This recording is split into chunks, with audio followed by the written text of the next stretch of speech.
we go. All right. This is Movie Crap. We are here. It is time to get this started. I am first waiting to see my image on the little video here. Someone said they stopped my She-Ra binge for me, which I appreciate. I can hear myself. I'm going to mute that nonsense, and we're going to start this show.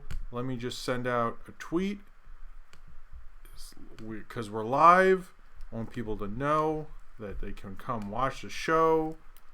Gonna have a lot to talk about as always. I'm not gonna talk about how we have a lot to talk about. I'm just gonna talk about it and stuff. I see people are here. I appreciate all of you. I'm here. Next animation. No spam. Everybody be careful. He lives another day. Where your cat? I don't know if the cat's gonna be here. Vitor's there. Let's do this. I'm gonna reveal my little thing there. Hey, we're here. Welcome to Movie Crap, the latest episode of this nonsense that we call this show, I guess. All right. Thank you so much for being here. Another Saturday night of me talking. Is there a pillow here? There's a pillow here. Let's move that. Of me talking in my bedroom to myself, but you're here so I don't sound crazy. All right. I hope everyone is ready. I hope I sound good and all that stuff. I'm going to actually show some pictures today. I added so many things to the script of this show at the last minute. It is intense. I'm going to get rid of all these tabs. Fuck these tabs. And we're all right. So let's do a bunch of warnings and how this show works at the beginning of the show, and then let's move on. Let's move on from it in a positive way, of course. First off, obviously, if you heard what's going on with Markiplier and YouTube, nobody do any sort of spamming. If you want to ask me a question, there's a portion at the end where you can do that. Fuck, I didn't watch the Witcher trailer. God damn it. And I was thinking about that like an hour ago. I'm sorry, Zane Powers. I suck. You know what? After this, tonight, I'm going to watch it and I'm going to send you a message on something, I guess. Anyway, that derailed everything. All right. So, if you heard about what's going on with Markiplier, please do not spam the chat. It's not because, it really offends me or anything or anyone on the chat. It just seems to, YouTube has canceled whole Google accounts over this. So please be careful in the live chat. Also be respectful. But I find you guys to be very respectful. So, you guys want me to do a live reaction of The Witcher? I'm seeing from the chat. Let me just go through the opening things. And then how about I never do it. But since I screwed up and didn't do it again, I will bring it up and we will do that. All right. So first off, this episode of Movie Craft is actually sponsored by you guys. It is sponsored by Patreon and the Super Chat and all of your support. That is who sponsors this show. Check out the Patreon. Lots of good rewards there. I'm going to have a cool postcard thing that the patrons will find out about first, and I'll show you guys next week. And that's that. So, apparently this Witcher thing, I feel like I don't want to start out the show with this Witcher thing. I mean, everyone's saying live reaction.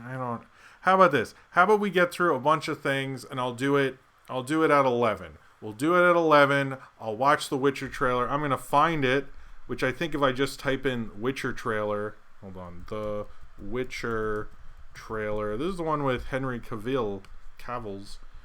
I wonder if they did the mustache thing on him in this. Probably not. Haha. That's like a joke the Nostalgia Critic's having his Justice League review. Did that come out? I'm not going to watch it. All right, because I want to do... Yeah, brought to you by viewers like you. You were right, Zane Powers. All right, let's go into a few things.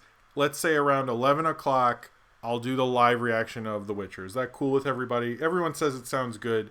And Juicy Juice. I wish it was sponsored by Juicy Juice. I wish I got sponsors like that. That'd be sick. That'd be interesting. All right, so I'm not going to be able to look at the chat because I'm going to be doing some picture things because I want to go over the images from Scooby-Doo that came out, or Scoob. So if anything goes on, I'll be right back. I mean, I'm still going to be here, of course. But, all right, so, because I'm learning. All right, so first off, This is the Mystery Machine, which looks all Teenage Mutant Ninja Turtled out for some reason. It looks like the Teenage Mutant Ninja Turtles van, which is interesting that they made it look that way for this. I saw Roundtable and Shane, my boy Shane, do a kind of breakdown of it. It looks cool. I kind of don't really think about, I don't know. I like the look of this so far, and I think Scooby-Doo deserves this. And if Addams Family's getting a live action, an animated movie, why doesn't Scoob? And this looks like they're kind of 2019ing it up. But here's the image that I think has given everyone kind of cartoon community boners, I guess, for some reason, is Velma and everyone. I guess part of it is everyone likes Velma. Daphne seems no one cares about that much. Maybe you guys do. I don't know. Fred is the only one who looks really that updated. Everyone keeps pretty respectful in this, but Fred, for some reason, looks like very much like a bro. I guess we needed to do that. I do like Velma's look. I don't know. Everyone seems to think she looks really hot. I guess she looks like a very good Velma. I'll keep it at that. But I am a little surprised they went so different with Fred. I guess Daphne does. Her face looks a lot different if you really look at it. And they are kind of modernizing them while trying to be respectful of Scooby-Doo themselves. This is actually coming out in May, this show. Now, this next image is just Scoob. Hold on. Are you surprised I can do this image thing so well? I'm a little surprised it's working so well. Okay, sorry, still learning. This is going to be used in all the movie trailer kind of ad things you'll see at the beginning of the movie. They'll be like, see, Scooby-Doo likes movies just like we do at, AMC cinemas. It doesn't look like as much food as there normally is for these guys. But I have two things. I have hold on. Well, whatever. Okay, so this one I thought was interesting for two reasons, and I'm going to point the second one, and I don't think anyone's noticed this. This looks very Pup Named Scooby-Doo, and I sort of really, really like that, actually. I think that's a cool callback. But has anyone pointed out this other callback? This other callback, which is, look at that image right there. What is on his look at that Hanna-Barbera reference right in the corner there, the Blue Falcon or whatever he is. I appreciate that image in there. I expect tons of Hanna-Barbera references in this. I know this is going to start off a Hanna-Barbera universe, but this definitely insinuates that. So that's cool. I like where this is going. It seems like it is very much in the spirit of what happens with Scooby-Doo, and I like that we can at least get a hint of that in that image, and that it's stylistically referencing Pup Named Scooby-Doo. This looks like it's actually going to be a really cool treat for animation fans, and having this Hanna-Barbera cinematic universe, that image would suggest that. We haven't gotten a full confirmation fully, but that image would suggest that. I don't think, has anyone noticed that? I feel like I'm probably not the first one, but I just noticed it when I was getting these images. So, hey, I had images on here. I felt actually comfortable doing that, so maybe I'll do that more often. I do have another image, monster truck related, of course. So, next up is two epic bombs that happened at the box office last weekend. And I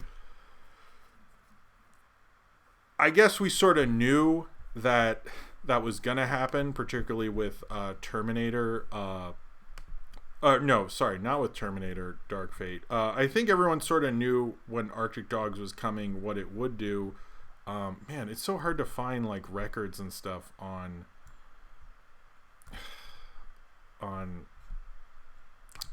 Box Office Mojo. Sucks so bad now. It's like, God, thanks a lot, Box. That still bugs me. I'm not over that. Anyway, I like, rumor has it the Banana Splits are going to come in and try to kill the Scooby Gang. That's funny. But Arctic Dogs had one of the biggest disaster openings. Made the least amount of money of any movie that opened at 2,800 screens. It's so far made about $4 million. It made under $3 million, made $2.9 million opening weekend that's confirmed, and 4 million total as of right now. It costs about 50 million, which is a loss of a lot of money. The second one that was a big disaster was the one about Ed Helms and Owen Wilson trying to find their dads was the last big disaster of that kind. The problem with this movie is that I think when I saw the trailers, I thought, oh, this is going to be bad like a Norm of the North. And I think most of the cartoon community kind of smelled blood in the water. And although this movie is definitely one of the worst animated films of the year, it's honestly kind of one of the worst, like I said in my review, because it isn't even like, it's just so bland and boring. It's one of the worst. It's not an exciting one of the worst, you know. I think I kind of talked about it on Twitter, like Norm of the North put out 2 bad sequels this year. I would say those are worse movies, but I would honestly probably watch those worse movies over watching this. Arctic Dogs is so nothing. Like, it doesn't matter when the cold brew hits you. It is just like so much of a nothing film. I don't know. It's made by Entertainment Studios, which is the most blandly named studio in the world. And I know I've actually talked to parents whose kids want to see that. And if you do, go soon, because I don't think it's going to be, if you want to see it in theaters, I don't see why you would though. It's not any good at all. It's just such a bad, it's I don't know, it wasn't surprising to me. I know originally it was supposed to be in 3,000 screens, but it actually got cut back, which is pretty pathetic in itself. And I don't think, honestly, it's like the thing with Arctic Dogs is you kind of wish there was more to say about it, but there sort of isn't, because it's like it hit this record, but good for that. But if you look at the other movies that have done that, they're so unnotable. It's not like really fun disaster B-movie kind of things. It's like kind of stuff that you'd look at and go, oh, that's, yeah, I don't know if I'd ever want to watch that. You know what I mean? And I think Arctic Dogs is maybe like a tinge, like there's some like things to joke about, but it's not like Norm of the North, like Paleo and Jax and Saber and all of us and Pan, and I think most of it, I'm just naming cartoon community people, but we've all seen them and laughed about them and talked about how ridiculous it is. And this, I just feel like we all did reviews, and then it's like, it's kind of like the air is gone, like there's nothing else to do with it. It's just such a bleh movie, you know. It hit this record, but it was embarrassing. But why did they spend so much money on it? I think that it's more laughable because what were they thinking, to be honest.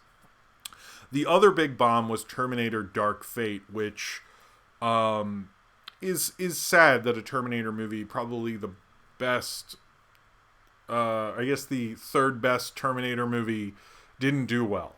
I think there's a lot of theories about this, and one is that James Cameron, what he did with the promotion for Genesis, which he had no financial involvement in, no creative involvement in, but he made that video saying like, hey, Genesis, if I made a third Terminator movie, it'd be this. And you're like, it'd be this bad? I don't know. I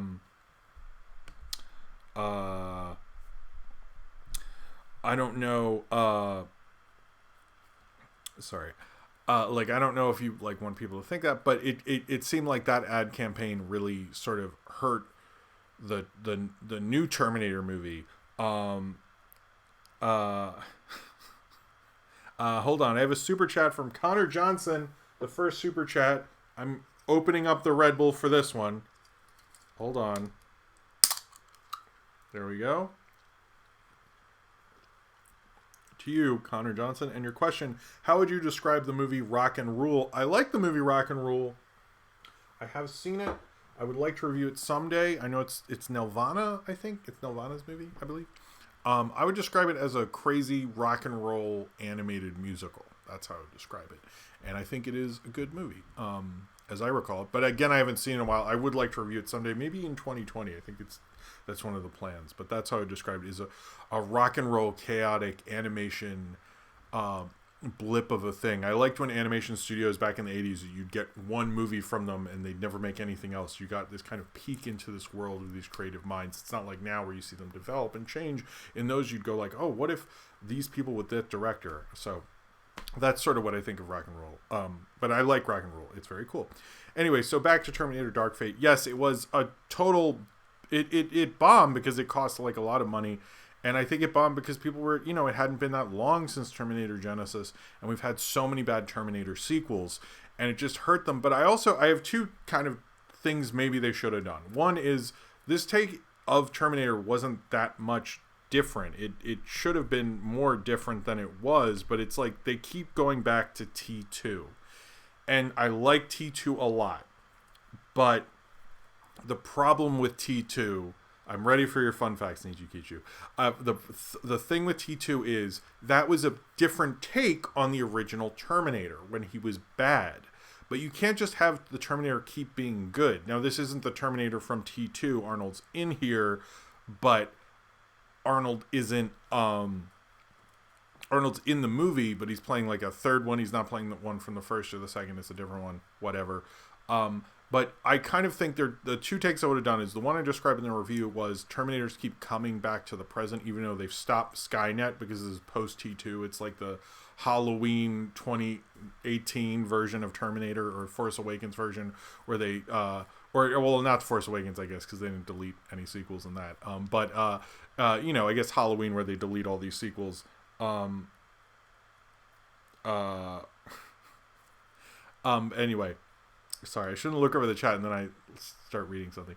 But I think they should have had just Terminators coming still to the future, and they kind of can't stop them because they're sent out from this alternate timeline, and they're just constantly like fighting these Terminators who can show up at any time, and they have to try to find a way to stop this dead timeline, this alternate timeline, from sending Terminators. I think that would have been cool. It could have been a meta commentary on like, why won't this end even though it's clearly over on reboots. My other one is, and I'm surprised no one's done this, why don't they go back to the original Terminator? Like, why don't they make Arnold evil again? Why isn't Arnold going after Linda Hamilton and they're all old and stuff? Like, why invent a new, like, young, handsome Terminator person, which they've done in Genesis and this, which clearly doesn't work? Why not bring back Arnold in 1984 Glory? I think it's 1984. I think that would be awesome, and that's a different take, but keeping, like, T2 is awesome. It was part of my childhood. I get it, but it's just like, why are we going back to that? And I think that's kind of the problem with these sequels. I'll do Monster Trucks, a Monster Trucks thing, and then I'll do the Witcher trailer live reaction for Zane Powers, because everyone wants this, clearly. Zane Powers. All right. Okay. So Monster Trucks. Let me show this image, which, because I can do that now, guys. I'm like so well trained at fucking OBS. All right, so here's this image that a Lost Media Twitter, whose name I forgot, and if you know in the chat you can do, posted, as this was the image of what the Monster Trucks, what Creech looked like before he was changed in Monster Trucks. This is the horrifying nightmare that was Creech, supposedly. And in the image here, I've adjusted it. They have a Monsters Truck thing in the bottom there. My thing with this is, I don't think this was ever in a kids movie. I think I don't buy this. I'm sorry. I just don't buy this was ever Creech in Monster Trucks. I think that definitely the story happened. I've heard that story for a long time, that they test marketed Creech, and they test marketed Creech. It didn't work. It scared kids. I get it. But at the same time, it's like, why, like why would a studio release that image? That's just like that's too far. And I just don't think that there's any way that was the image. Maybe like one of the other creatures or something, but I don't think that was Creech. There's no way that could be Creech. That just doesn't make any sense. All right, we have the first fun fact from Niji Kichu. Let's get out the Red Bull. Excuse me, Jaws or Bruce? I don't know. Anyway, Niji Kichu, thank you for the super chat. This is an interesting fun fact. Fun fact, Back to the Future's theatrical run was banned in China due to the film having depictions of time travel, which I guess it does have a lot. Thank you. Thank you from the super chat, Niji Kichu. It's fun to have you back this time. It's actually interesting. China is very about, you can't have vampires like the Twilight movies weren't in China. They're very superstitious. They don't like certain elements of American films like that. So I didn't know that actually. That's a good fun fact. I actually didn't know that. That's interesting. But I've heard they'll not let other movies in for like ghostly presences and things like that. I might have that wrong. I hope I don't sound totally racist. All right. Sorry. So yeah, I just doubt that story. I kind of think that's not true. I was gonna Google image search and see if like is that from something else. I just don't buy it. Next up, Gumball maybe isn't over. Now, there's been all sorts of... A lot of people didn't believe this Gumball story, that they're going to put out more episodes of this thing called Darwin's Yearbook, where he meets various characters from the show and making this yearbook and things like that, and maybe they'll be continuing the show with HBO Max or something like that. I agree with Roundtable made a video. I know I bust on them a lot on this show, but I love those guys. They're great. They're like my little brothers or something. I don't know.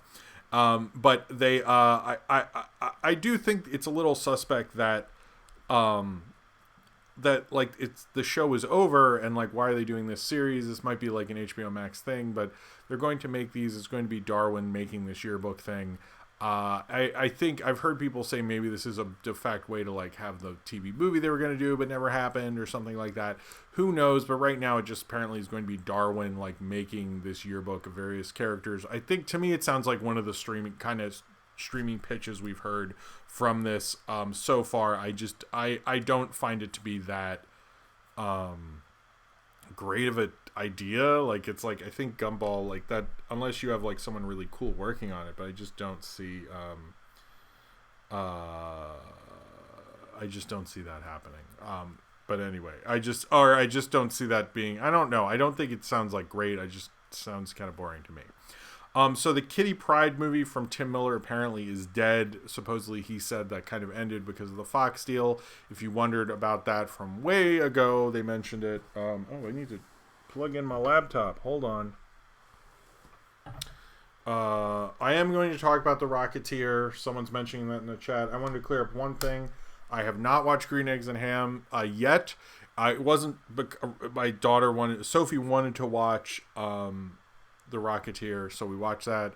I watched Sesame Street 50th. I have a bunch of stuff on the show, but that Green Eggs and Ham I want to sit down and watch. I'm hoping either to have a segment review of that on here or a review later, but I didn't have the time to like really sit down and watch Green Eggs and Ham, and it looks like it's really cool, so I'm hoping to watch that. But anyway, if you're wondering about that. But anyway, it sounds like the Kitty Pryde movie is dead from Tim Miller because of the 20th Century Fox thing. I know they're kind of reevaluating a lot of those pitches, and maybe since Tim Miller's movie just bombed, maybe he will reevaluate that. Next up, okay, so the Japanese Spider-Man was confirmed by Phil Lord on Twitter to be in the Spider-Verse sequel. This is exciting news because I'm kind of hoping they go for like, let's get all the versions, like let's get the voice actor from the 90s animated Spider-Man, let's get like, you know, even the voice actors from the 80s Spider-Man. Like I really want them to get as many different versions of Spider-Man as they can into Spider-Verse 2. My only concern with I think the Japanese Spider-Man being in this, I hope it sounds like they have a model for it, so it's going to be animated. I wouldn't mind if like that's the only time they cross over into live action is just that, like they can have Andrew Garfield or Tobey Maguire or what's his name? I don't know. Tom Holland or something? I don't know. That was a dumb joke. I'm sorry. Tom Holland.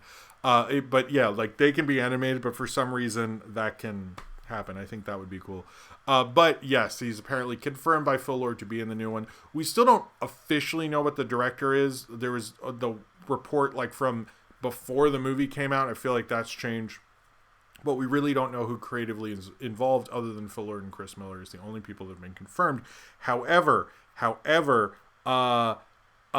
Peter Ramsey, who's probably the most notable director from the first Spider-Verse movie, who also directed Rise of the Guardians, has confirmed he's working on a live-action film, a Robert Johnson biopic that's supposed to be unconventional. It sounds really cool. I like Peter Ramsey. I'm a little bummed that he's not coming in for the sequel. I'm kind of wondering, since he announced his so close to when Spider-Verse 2 announced, kind of makes me think most people are jumping ship.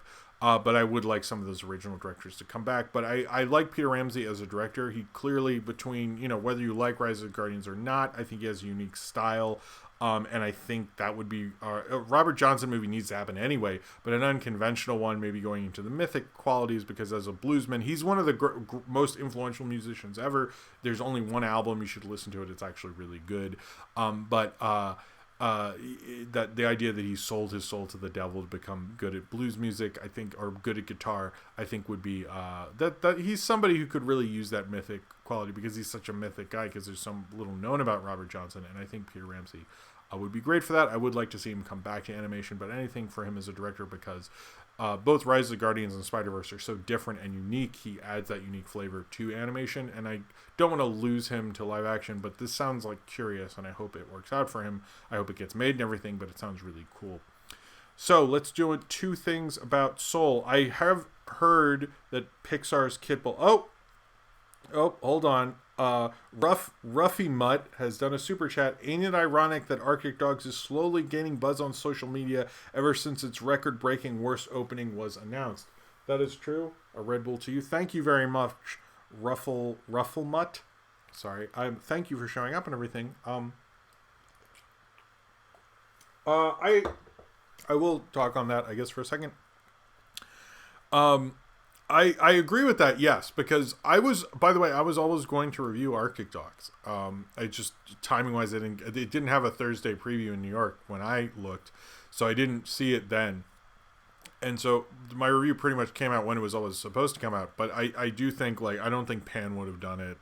I don't know what Pan's release schedule would be, but I do think a lot of people more did it because of the bomb nature of it, and that kind of made it more notorious, but I think after that all happened, it seems to be fading when the movie's not, so terrible. It just looked bad from the trailer and the onset. But it is kind of funny that has sort of made it much more notorious, but it doesn't look like it's making that much more, but it might do okay. I don't know. But yeah, it is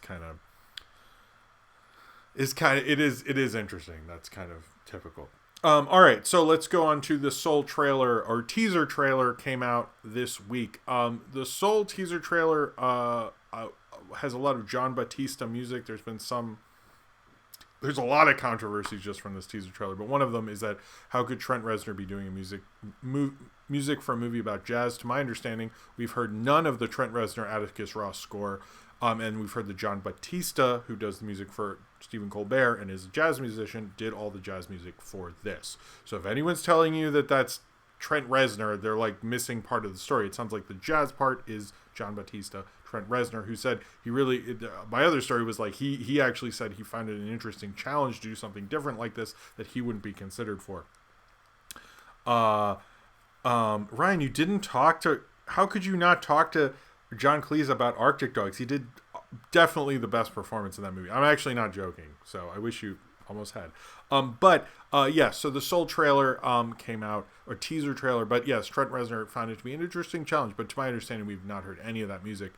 But I found that actually quite moving as someone who's always trying to do something different, with my life and the thing I really want to do, which obviously is this, and talking about movies and the struggle it is to do that, and it's always hard to schedule things and get things out. I really related to it. I almost actually cried while watching that trailer. I found it very emotional, to be honest with you. And I need to talk about The Witcher after this. I'm sorry. I just realized what time it was. We'll do that right after this. Sorry. But I found the Soul trailer to be just emotional and moving, and reminds me, one thing I always think about Pete Docter is, what if the great Pixar auteurs had stayed at Pixar, not left and done what Brad Bird and Andrew Stanton or John Lasseter for being gross, on all those things, and continued to get to develop as auteurs. And Pete Docter's obviously gotten to do that, and he's the head of the studio, probably can do whatever he wants at this point. And this looks interesting. Now, the other controversy, and I do agree with it, is the idea that anytime there's a black protagonist in an animated film, they always become a different creature. Since my daughter watches Princess and the Frog a lot right now, it's like a big movie for her, for Sophie, I think about this a lot, and I think in Princess and the Frog, you can't really deny that those characters are African American while watching it. However, they're not, they have green skin in it. They're not, showing them as African Americans. And I don't think in Princess and the Frog, you're like, well, there's a whole point to this trope, and you're playing with, this thing. And I could say that the same with Pete Docter, but the fact that this has happened so many times isn't good. And I think someone should have actually thought of that. And I would, I know I know things like Home, and there has been African American representation in animated films, but the fact that this has happened, particularly from the same studio, even though Pixar and Disney Animation are different, but Princess and the Frog was kind of looked over by John Lasseter. That sounds creepy, but it was true. So I think it's a trope that shouldn't happen anymore. If it is a good movie and it goes into those things, fine. But this, honestly, like, this is the only time this can happen again. Like, this is it. No more. It's fucking done. Like, okay, Soul. Let's say Soul's a great movie. Princess and the Frog, I actually do think is a very good movie, and like, those are good movies. But don't do this anymore. Like, this doesn't happen to white protagonists other than like Brave's mom or something. Like, just cut it out. Like, it is embarrassing. And as good as those movies are, and they're saying the right things and everything like that, it's just like, why is this particularly happening with African American protagonists in these movies? It's not a good look. All right. Babies, Kids, Home, and Spider-Verse are the only ones. That's true. I don't know if I'll add the Witcher thing to the thumbnail, Zane Powers. I have done that. I do change them. I actually kept changing the image while I was getting ready. That was my delay. I kept changing it. But anyway. All right, so let's live watch. I'm assuming you mean the main trailer. I'm going to click on this to see what the date is on the Witcher trailer. So I guess you'll hear the audio. Hold on. Let's see. Someone's opening their eyes. I see someone's butt. That's The Witcher. It says October 31st. All right, let me make sure. Okay, that's muted. You're going to hear... I don't have my headphones. Do I have to get my headphones for this? I probably should, right? All right, let me get my headphones for this. We're going to watch The Witcher trailer. This is a live recap. Hold on.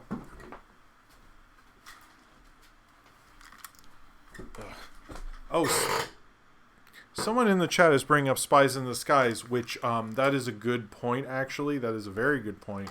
So we're getting 2 in less than 6 months, 7 months or something. I forget when Soul comes out, but that's embarrassing. Fuck Hollywood, Jesus, goddamn. All right. These are my headphones. In case you ever wondered, I like cheap headphones. They work for me. These me editing headphones. Okay, so we'll not hear any of it. You're just gonna watch me reacting. Audio's good. I don't think... Can you hear that? Can you guys hear me okay? I hope so. Alright, I'm going to do it so I can see you guys at the same time as the Witcher trailer. I think... Is this a series? This is a series, right? I don't know. Is this... Alright, so here we go. I can see the live chat. I'm going to start at the beginning. See all these people all bloody and shit. Here we go. For Zane Powers. This is for you, Zane Powers. Here we go. Alright. So, I guess I'm... Oh. This looks kind of cool. Witcher's stabbing people. Oh, he's like made by magic. I guess I'm supposed to talk. Hold on, let me pause this. I guess to react to things, I've seen people talk. I usually just silently watch things and talk, and like take it in. But I guess since you're all here, that'd be weird. So here we go. All right. Henry Cavill looks cool. He's doing his best Aragorn with the cloak.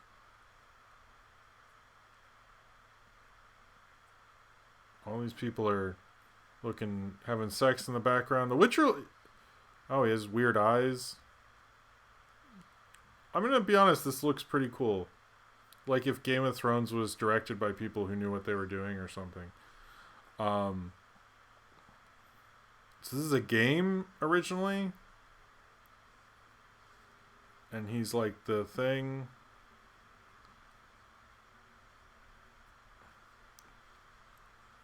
I don't know. Henry Cavill looks cool in the role, to be perfectly honest.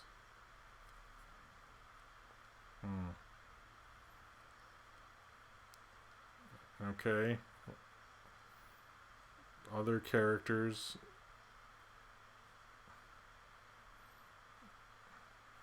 Oh, this looks kind of cool. I don't know if I'll watch it.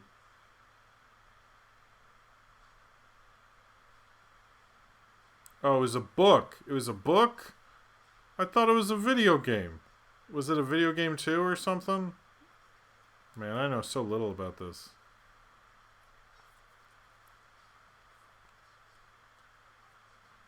Hmm.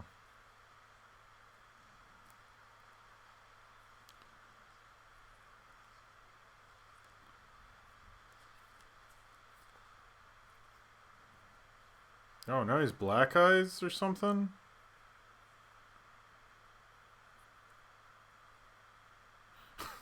You should do it with people. Okay, so it comes out December 20th on Netflix. I don't know, with the glut of content, you just watch me. You just watch me watch The Witcher, I guess. All right, that was me watching The Witcher. Zane Powers, I hope you're happy. It looks like a better Game of Thrones. I don't think I'll get to watch it necessarily, just because there's a lot going on then. But yeah, I don't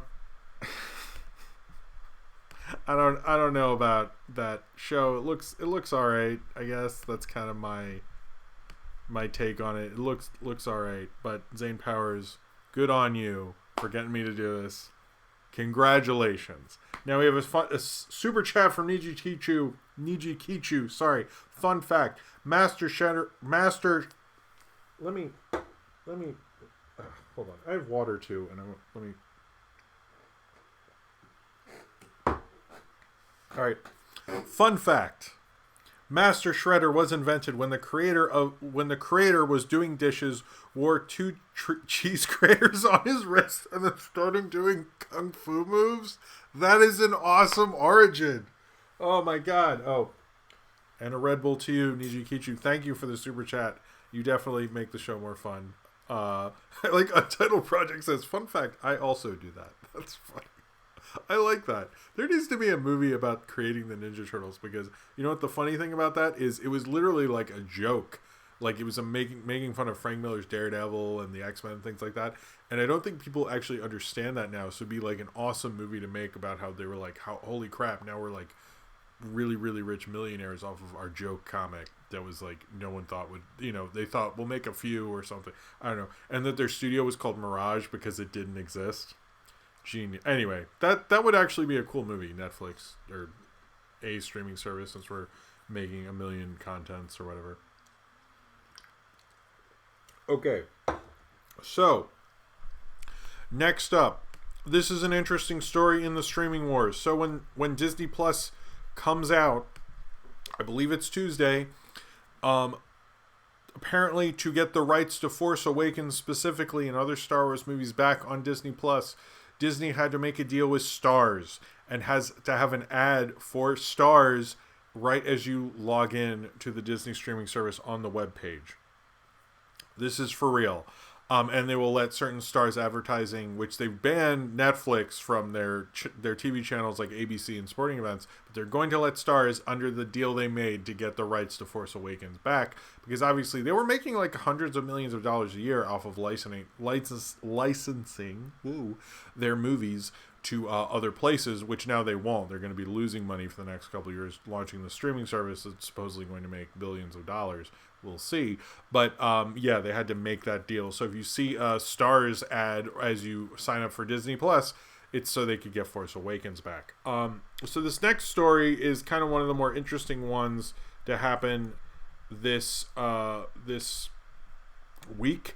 It was Roland Emmerich, who directed The Midway, said he was disappointed with Independence Day Resurgence as well, and said that the script had to be totally reworked when Will Smith said he wasn't going to do it. Now, although I believe that movie is very bad, like a very bad movie, it's not good. But my thing with it is this. All of the action sequences were obviously, especially major action sequence like that, are pre-visualized so far in advance. Most of that movie the kind of core of it definitely was not changed. There's no way that's humanly possible in terms of when he bowed out. However, I do think like it probably would have been a better movie. Do I think it would have been good or like better than Suicide Squad? I mean, it's not really a high bar, so like maybe, but like it is interesting that they admit that like when Will Smith bowed out, like they maybe should have waited, which I agree with, or tried to work out a deal with Will Smith. But it also probably sucked, and he went like, hey, if I'm gonna do two sucky movies, why don't I do the one that's actually gonna help my career since it's not working out for me? And I think it was probably Suicide Squad isn't good, but it was a hit he sort of needed at the time, so I get it. But it is interesting that there was apparently, supposedly, a better script of Independence Day Resurgence. Yes, I do remember the old lady in my theater. So you remember the lady who yelled at Independence Day Resurgence? You know what's interesting about that? There were so many reviews because I was in that theater and I saw there were all these film critics in the theater. So let me set up. I think I know what you're talking about, St. Powers. When I saw Independence Day Resurgence, I saw all these New York critics because there obviously wasn't a critic screening. It was Independence Day Resurgence, and I was like, oh my god, I read that critic. It was like Matt Singer. It was I know it was Matt Singer was one of them, but I saw like they're all together, like a huge group of critics. And I was like, I wanted to go up to him. I was intimidated.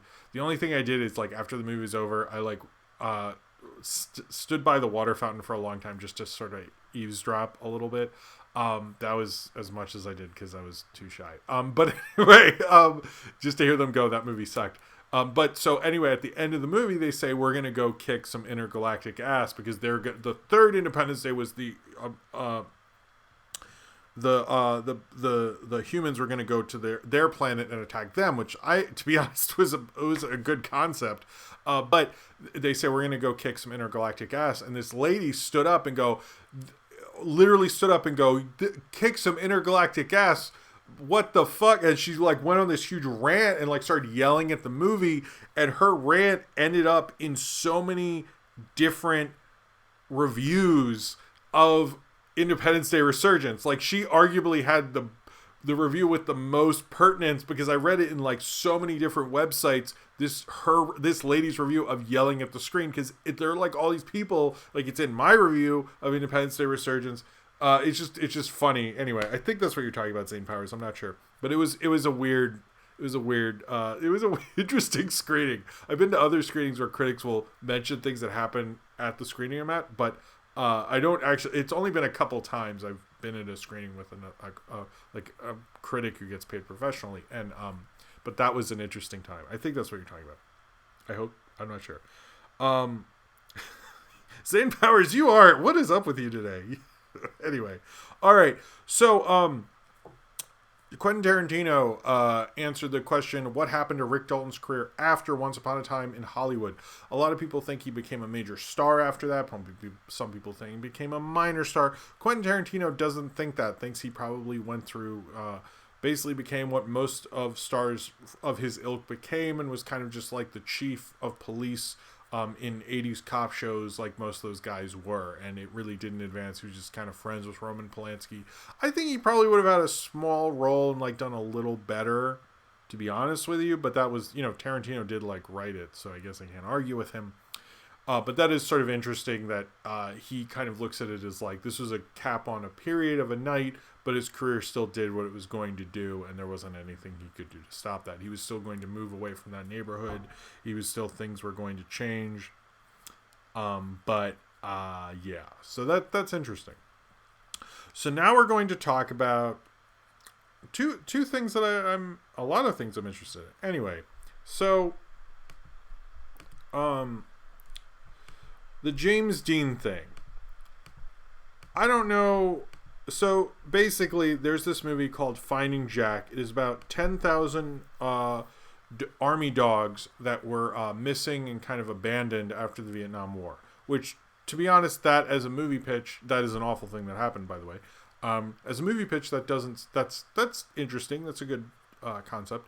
But they were looking for a part, and they decided the only person they could find for this part was James Dean, who died in the 50s. and that they're going to CGI his ass into this movie because they felt there was no one who could handle the complex emotions of this character other than James Dean. This film is supposed to come out next Veterans Day, 11/11/2020, and will apparently star James Dean after not only, did this... Dead Celebrities have... There's a famous agent, actually, who was on 2020 a long time ago, who manages like Marilyn Monroe and Burt Reynolds and like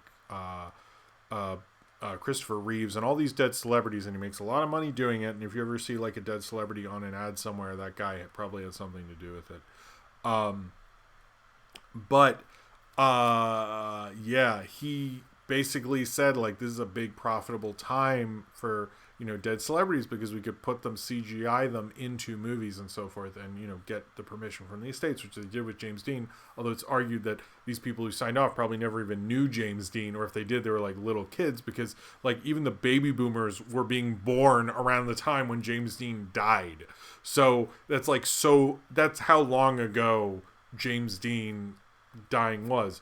My other issue with this is, first off, I think morally it is incredibly screwed up that they think that this was a good idea. They think they're getting moral complexities. James Dean only made 3 films. I know he did some TV work before that, if you want to check it out. But if you want to see those, they're all good. I think Rebel Without a Cause is considered the best. I like Giant a lot. East of Eden is probably the least of them, but they're all great movies. You should see them if you're interested in James Dean. Rebel Without a Cause is probably the best way to start. Anyway, I just thought I'd add that primer in. But basically, they're not sure. They think they might have to have an actor and CGI his face on there. But it's like, this is a Vietnam War film.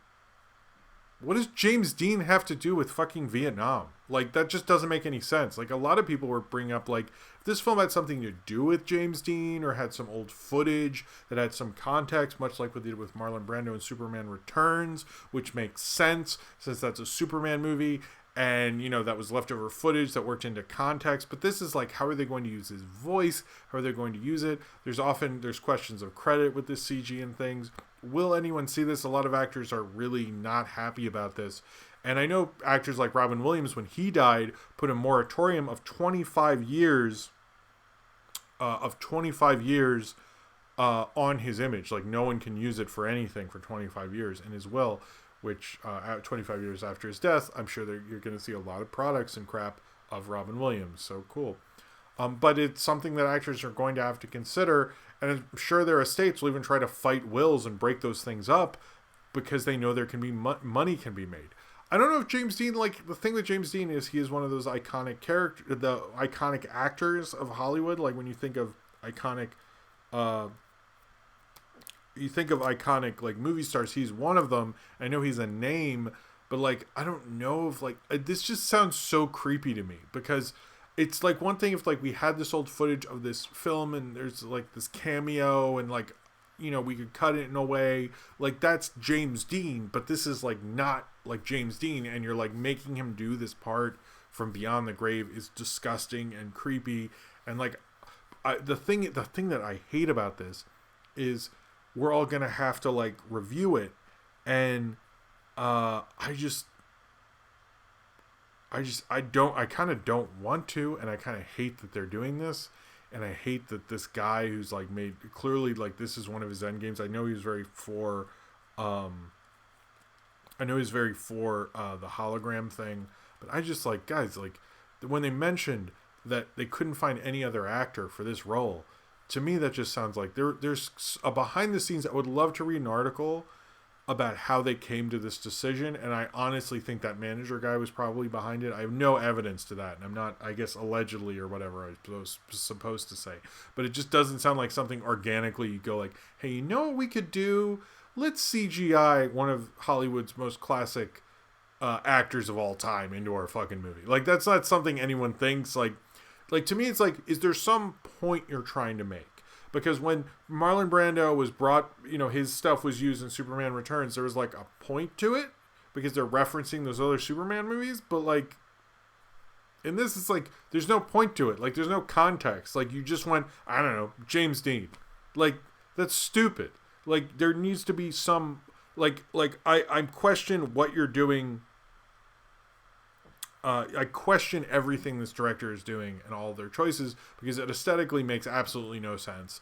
It's just like one of the most horrible, baffling, awful, and ugly decisions I've heard. Everyone's saying, "Oh, well, this was going to happen one day anyway," but it's disturbing, and I really hope it doesn't. And I hope no one sees this movie and supports this movie. Maybe we could all buy bootlegs and then charge people to watch those bootlegs and give that money to some charity or something. Is probably the best way to do this, to be honest with you. Anyway, I just hate that idea. But please see a James Dean movie. If you like an actual one, see Rebel Without a Cause, see Giant. Those are my two favorites. East of Eden's still very good, but see those because James Dean is a great actor, and you should know his stuff. And Rebel Without a Cause is one of the greatest teen films of all time. I don't think anyone's going to argue with me on that.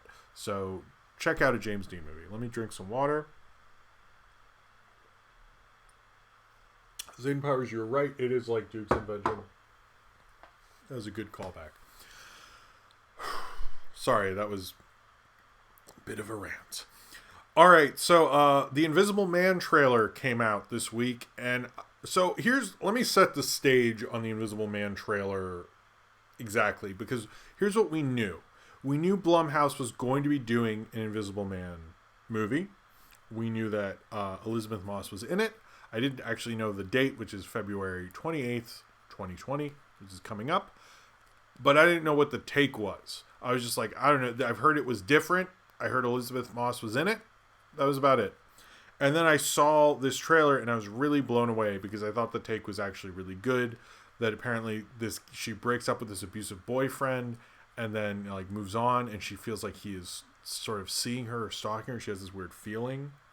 And she turns out her ex-boyfriend can become invisible and has been watching her and stalking her.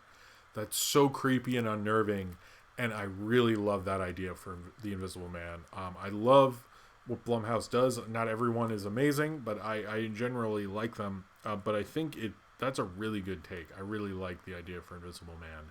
I think that's really cool. I'm very excited for it. It's actually a film I'm definitely seeing that first day. I'm very excited for that idea. I think it sounds really good. I absolutely love it. I think that is such a smart reinvention. No one's sure what's going on with the Dark Universe stuff with Blumhouse. It sounds to me like they're just going to try to make good horror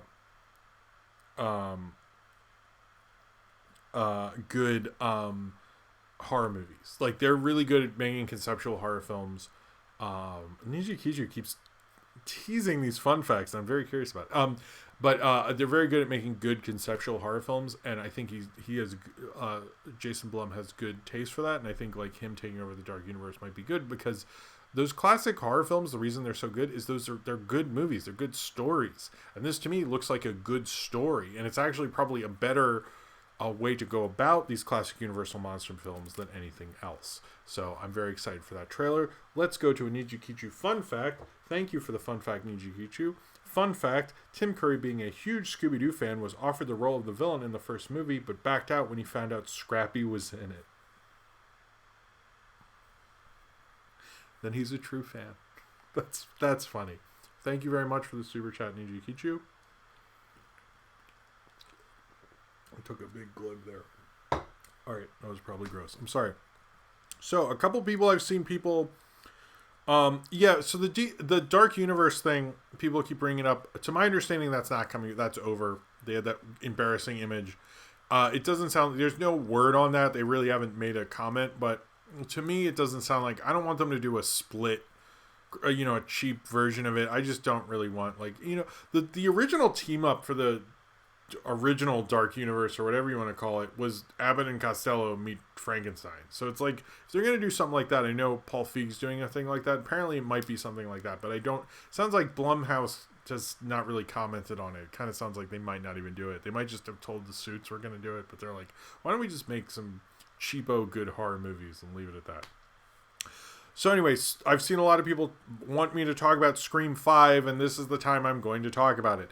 Spyglass has said they're developing a Scream 5.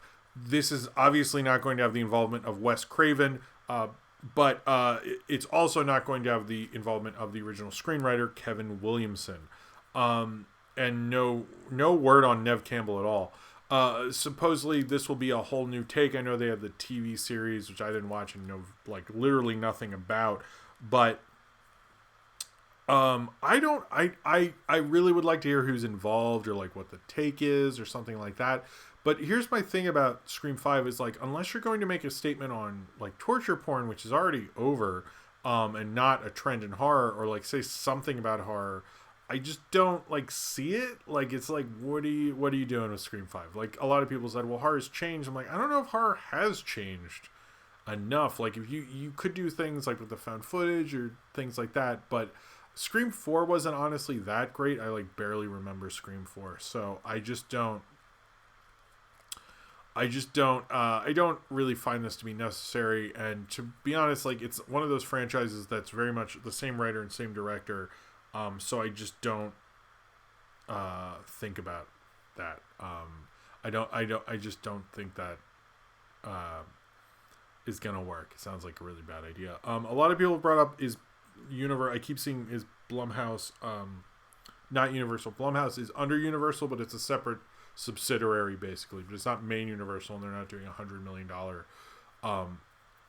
Universal monster films. They're giving it to him so they can be cheaper. So if they flop, it's not like what the Wolfman was earlier in this decade and what the Mummy was with the Dark Universe. Or was it Dracula Year One or whatever it was. So these are kind of two more industry stories. I thought I'd bring them up. There's a lot of doubt on what's going to happen to smaller streamers, particularly like Shudder, and there's some documentary streamers and things like that. Some of them have actually found ways to be part of benefits packages for corporate jobs and things like that, and be add-ons for cable packages like that you come for free and things like that. But that their future are really in doubt when people are buying up these streaming services. It calls to mind that we really need something, a bundle deal where you can just buy all these streaming packages at once when you sign up for cable or something like that. I think they should do that. It sounds like HBO Max is very much going to be a bundle you're going to get with cable anyway, and they're going to have a lot of smaller services under that. Like, I know Rooster Teeth and TCM and Cartoon Network's going to be a smaller one under that, and they're going to have all these other things under it. But yes, there is kind of a concern on what's going to happen with these smaller streaming services. But the other thing is they're less ambitious. They don't really need to get 90 million customers. They can have a couple 100,000 or something like that because they're set up for that. So if they're financially setting up for that, I think Shudder seems to be pretty good. I think Shudder will live through it. But I do think they are kind of concerned, and we really need to do that we need to set that sort of a thing up. I will talk about Paranormal Activity 7. I saw that that, and there's an MLP movie that was set up for, what was the MLP movie set up? Sorry, I have it lower on here. Did I? Yeah, an MLP movie set up for September 24th, 2021. I saw there was Paranormal Activity 7. I don't think it's a good idea to know the Paranormal Activity, but I knew they were going to do one. Anyway, at some point I thought they would. So this film Lionheart was disqualified from the Oscars. It was in the running for Best International Film. It's no longer called Best Foreign Language Film. It's called Best International Film. That's new this year. That is a distinction that this film, I guess, felt that they could get away with because they were going to it's a Nigerian film, and since in Nigeria the main language there is English, it's not a non-English language, they thought they could submit it, but apparently you do have to be predominantly in another language. So it's basically like the rules for Best Foreign Language Film are the same, they just rename the title. I think Best International Film, they should have actually done, if that's what you're saying, you should actually do that, but of course they didn't. So whatever. So the other thing is, so basically this is a story that Joaquin Phoenix commented on, that apparently when they were shooting the Joker, he got the on-set photographer to shoot photos of the Joker while they weren't doing other stuff, I guess, and shoot photos of the Joker and then insert them into classic movies like Yentl and Rosemary's Baby and stuff. These pictures haven't been released. It's literally just this story. I'm curious what when these images will be announced, and I wish they hadn't. I wish they had actually released some of these. Like, why tease us like that? Like, I'd like to see these Joker images that you made. Like, are they funny? Are they inappropriate? Like, let's get them. And it sounds like they're considering making a Joker sequel since it made so much money. I saw the trailer for The Two Popes. This is a big Oscar movie. It's actually directed by the guy who did City of God, which is weird, but he's really kind of been in director's jail. I don't know what he's been doing. But he's back with The Two Popes. It stars two popes, sort of based on what happened with us having two popes now, one retired and one doing that. I just don't think it doesn't look that exciting. It's going to be on Netflix, so I'll probably have a better chance of watching it. But like from City of God, which is one of the best movies of that decade, to Two Popes is like quite a sad descent of like uninteresting direction, to be honest with you. But I only saw the trailer. It just doesn't look that exciting. Maybe I'll see if it gets nominated or if I have time or something, which I don't. So we'll see about that. Let me drink some water because I'm thirsty. All right, so I did see the Little Mermaid TV special. Hold on.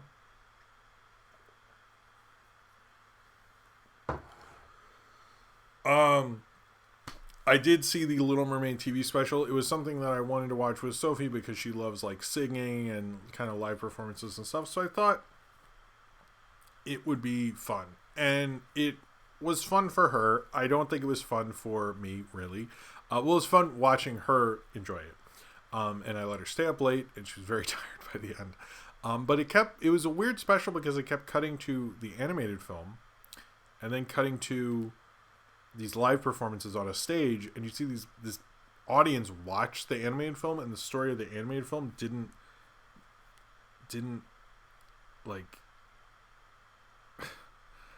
they cut it in such a way the story didn't make sense. And the live performances I didn't think were like honestly that good, and apparently used some songs from the Broadway musical, which apparently didn't even do that well from what I've to understand. I liked certain things like Queen Latifah as Ursula and stuff like that, but it was a little weird being like, oh, let's introduce Ursula, but let's introduce her again right here with Queen Latifah, or the voice of Moana was Little Mermaid. I have no clue who was Eric. John Stamos apparently said Prince Albert instead of saying Prince Eric. I didn't think it was very good. I don't really like these live shows. I've heard people thought it was some, like, I think Animat said it was one of the better ones. I just sort of don't get it, but if Sophie likes watching them and we can have, like, we had, like, you know, I think we got takeout, we sort of made a night of it. That was fun, and I think the event of it is the funness, but that's not, oh, I did know that, Niji Kishu, thank you. I think I don't know. I just like do a whole live show of it. I think the event of it is what people like about these things. I don't think the specials are what people like about them, because what is there to like? You know what I mean? It's like so gone already. It was like that night and then it's over. I do like these kind of live things. It brings us back to like classic TV and things like that. But I didn't think it was that great of a special. I don't know if it made me kind of go like, why isn't the girl who voiced Moana in more stuff? I was kind of thinking about that, but I'm not a casting director, so I don't think it helped much. But it's fun like making a night of it for a family with a little kid. But I think if you're not in that situation, I have no clue why you would ever watch it, to be honest, because it's not that good. So apparently my dad is a big Dune fan, and Dune is wrapped production and a sequel is being written. There's going to be series of it on HBO Max. I've never read Dune, even though my dad's a huge fan of it. I might try to do a review of Dune with him because I'm curious what he'll think of the movie. But there seems to be a big contingent in HBO or in Warner Media, to make a lot of this Dune franchise. I'm curious what's going to happen to it, but it is interesting that the writer was taken off a Dune show that was going to be about these women in Dune or something. And then that's like his involvement is over. He was like kicked off that show, but then being like, but you have to start writing the sequel. So it sounds like they really have a lot of pressure on this. They think it's going to be a big hit. We'll see about that. But yeah. I don't know if any of you guys have PlayStation Vue, but it is going to be closing down. Apparently it's not that profitable and it's going to be gone. And yeah, So I should have had more for that story. I'm sorry. Fantastic Beasts 2 is going to be shooting in Brazil, and they're going to bring a new writer, the screenwriter who wrote all of the movies, the original Harry Potter films, to write with J.K. Rowling, since those other two movies were quite bad. So apparently they are trying to sort of course correct this third one. I don't really want this third one to come out at all, and I have literally no interest in it, but apparently they are actually attempting to make this better. We'll see if that lies true. All right, we're sort of towards the end of this. Sorry that. Anyway, yeah, Dune 1984 is a horrible movie. So the Bad Boys for Life trailer came out. I think Niji Kichu told me about that. I forget which. Somebody tweeted me about. They're like, "Hey, this came out." It's probably the one that looks the most fun. It's not selling the plot as much, so that's not a good sign. But I think this will work for the timing, because this is right in the middle of like Oscar. Did I say Fantastic Beasts 2? Whatever, I meant I thought I said 3. Whatever. But I think this will be a good timing, because it'll be right at Oscar peak, because the Oscar season is pretty much just January, because I think the ceremony is early February. But I think this is a good time to release it. I'm curious how well the reception will be. I think it'll probably be like a triple X3 kind of reception, to be honest with you. But this looked fun. It really sold the fun stupidness of it, and I think that's good for it. The big trailer that... well, this is the latest trailer. There's been other trailers. This is the latest trailer. The big trailer for me was the Wendy trailer. This is the latest film, finally, from the Beasts of Southern Wild director Ben Zittilin, who's nominated for Best Director. It's often credited. It's like, why did people nominate him? He's become nothing. I really think this looks cool. It's from Peter Pan from the Darling Kids' perspective, specifically Wendy. It looks like Peter Pan is black in this, which I think is cool. It looks like a really fantastical, weird film. I like that kind of like hipstery live-action kids film thing that Beasts of Southern Wild did, and Where the Wild Things Are did, and even Fantastic Mr. Fox did. And I know there was kind of a pushback to that at the time, but I actually really love that aesthetic. And I like Beasts of Southern Wild. I haven't seen it in a long time, but this looked really cool and looked like a really interesting reinvention of Peter Pan, unlike Pan or all the other... Not Pan the person, the movie. Oh, we have a fun fact. Fun fact, Universal Studios spent millions to build a huge set for filming the Dark Universe films, but it was never used and is now left abandoned. That's funny. Cheers to you, Niji Kichu. Thank you for the super chat. If anyone would like to give me that studio, that would be nice. I didn't know a whole studio. But yeah, I really like the Wendy trailer. I'm excited for that. February is going to be cool. Between Invisible Man and Wendy. Wendy looks genuinely really, really great. And I think it is a really interesting take of the Wendy trailer. So I keep seeing this was not maybe a real news story. I just saw some interviews of it, but there seems to be this confusion over the new James Bond movie. I just want to clear something up about it. Not that I wrote it or something. So the concept that everyone's gotten upset about is that James Bond is still played by Daniel Craig, and it's still James Bond, but in it he's retired. Someone else has the 007 mantle, who's a black woman who has the 007 codename, License to Kill. And James Bond and this other person who is 007 are working together in it. I think that's cool and loosens up the character. You can have someone else be 007 and let James Bond do his own stuff. But it seems like people think she is James Bond, but it's like, no, James Bond is still James Bond. 007 is now a separate thing. Supposedly this film is very influenced by Logan, so it's about like changing times and like giving up and, you know, changing times and like realizing your own mortality and things. Thus why it's called No Time to Die. I think it people just don't understand that concept. But if anyone comes at you and is like, I fucking hate that movie, blah blah blah blah blah, you know, I don't like what it's doing, but they don't really understand what they're talking about. It's like James Bond is still in it and he's still very much James Bond, so fucking chill. And it honestly annoys me when people say that. It's like a take. It's like James Bond confronting all that stuff. It sounds interesting. There's a lot of James Bond movies. Go watch all of those. They can do a different thing with it. And it's I like that concept, to be honest with you. And Phoebe Waller-Bridge wrote the script. Where did you think this was going to go? Come on. Like, pay more attention. You're going to spend all this time complaining about it. Ian McKellen defended the cat CG, but he brings up an actual good point that the cats aren't supposed to look like real cats. And it's like, yeah, duh.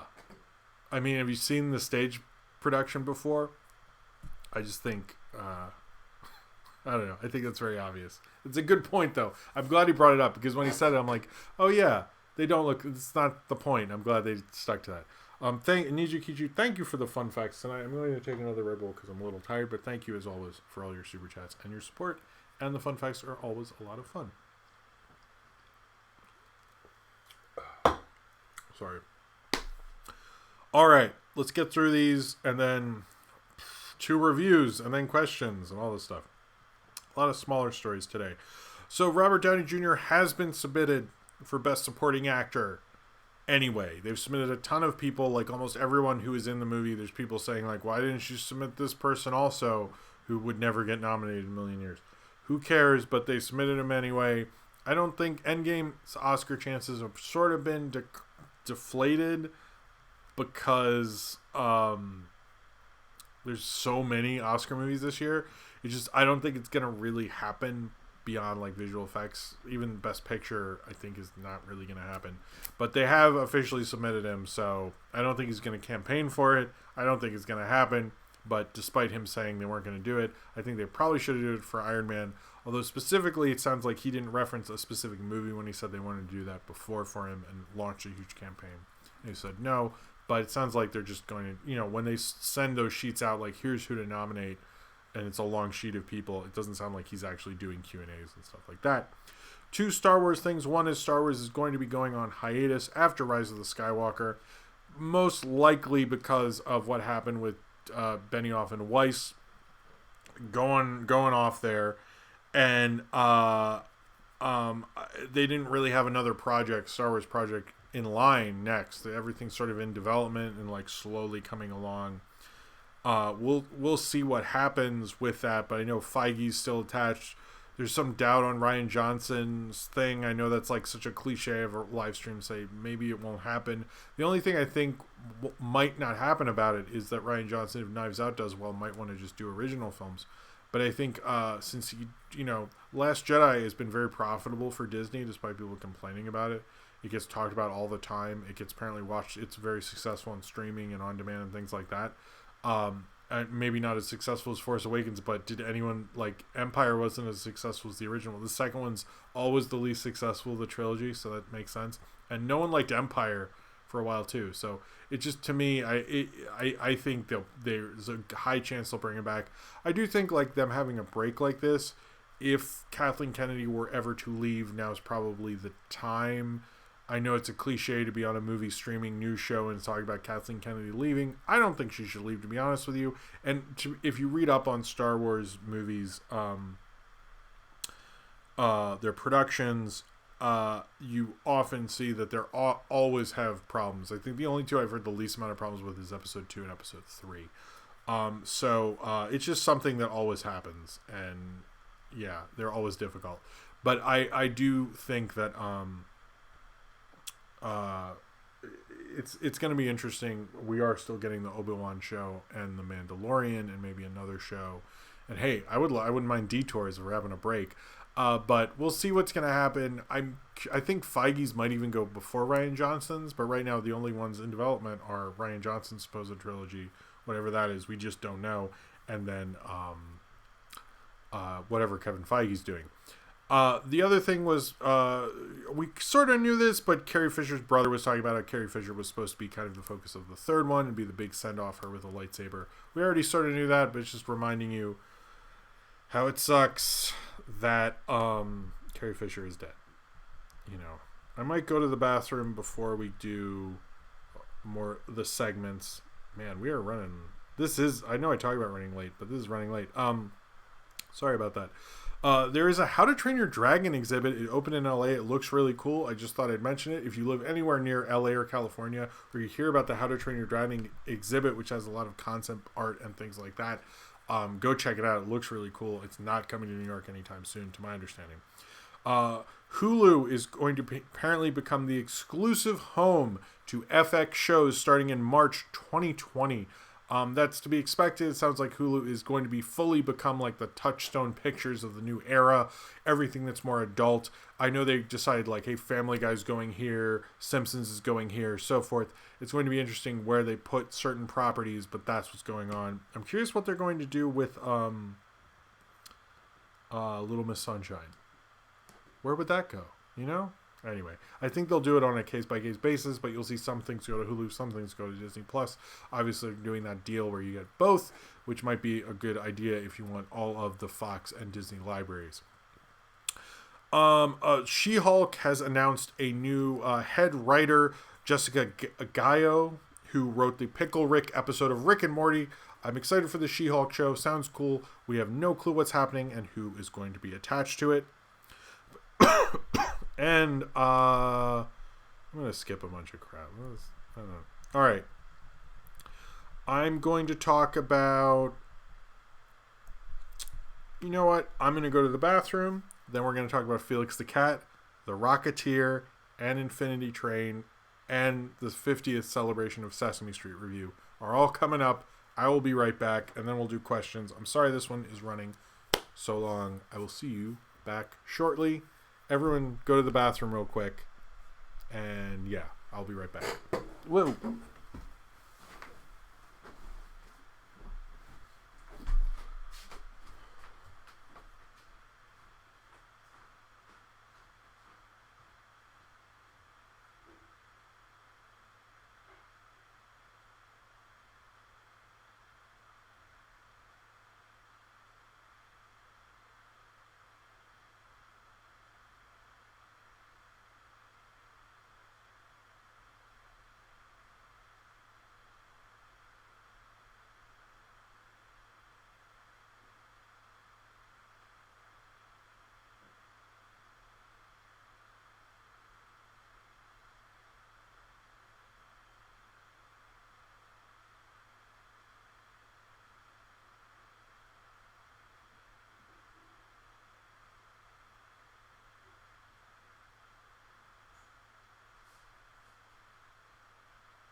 Nice plant, thank you. React to your Twitter. What did you tweet me?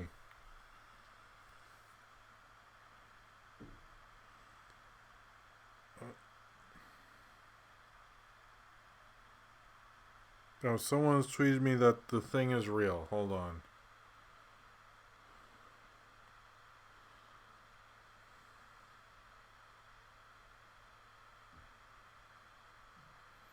Oh, those are not the concept. That doesn't...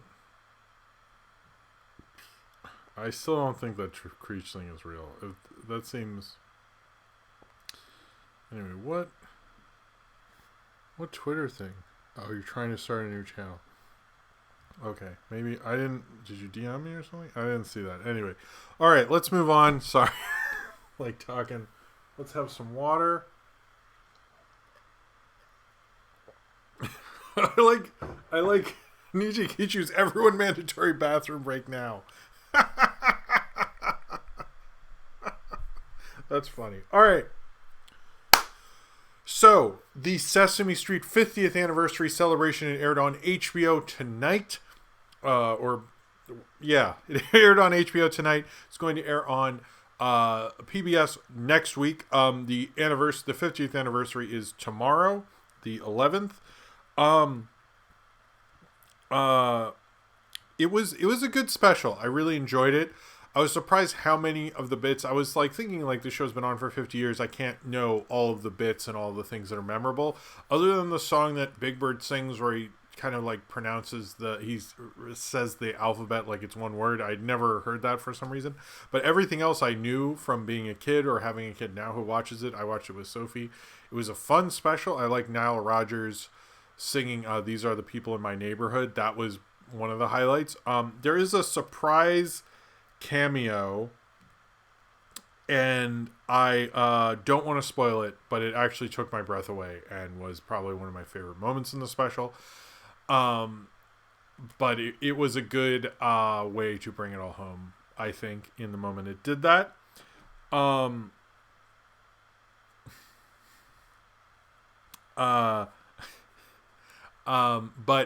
no, that is a good job, Ryan Walterson, for getting them to review Follow That Bird. Follow That Bird was actually the first movie I saw in theaters, and I've done a review of that with Sophie, actually. But I thought the 50th anniversary special of Sesame was great. I thought the 50th anniversary special of Sesame Street was particularly great.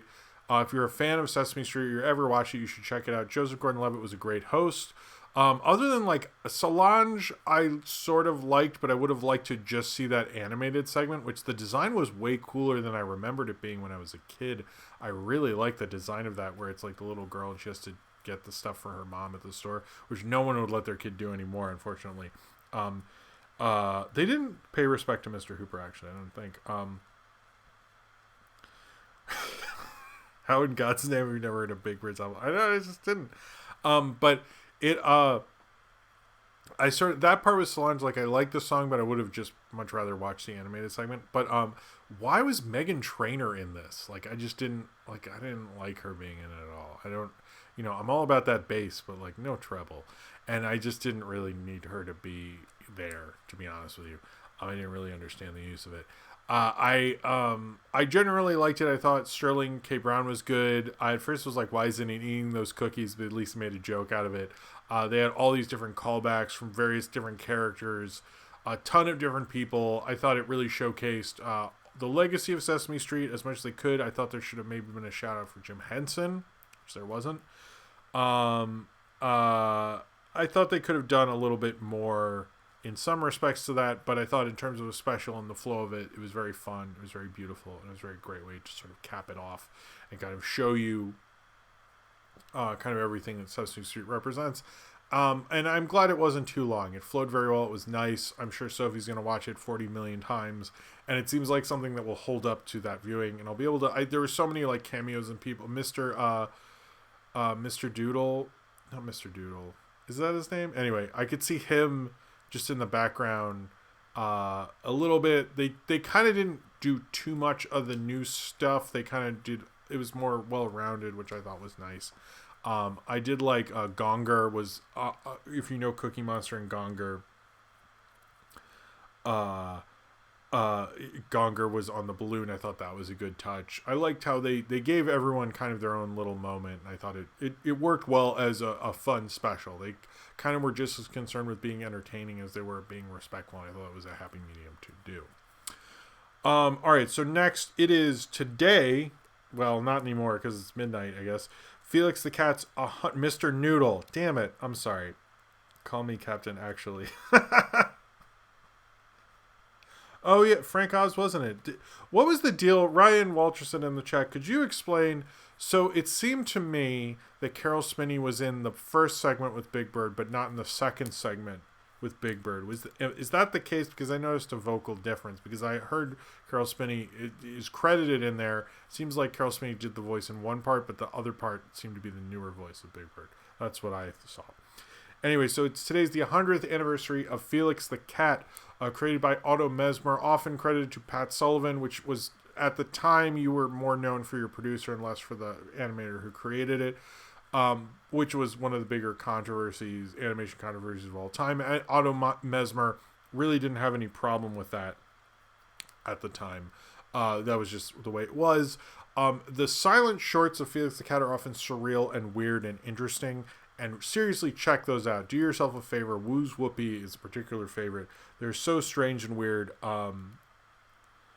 They're so strange and sort of weird. They're like definitely like if you like weirder Rick and Morty's and things like that, I think you'll definitely love to check out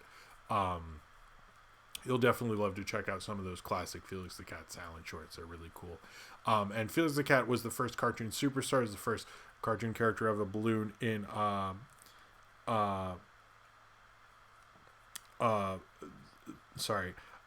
the only the first cartoon character of a balloon in the Macy's Day Thanksgiving Parade.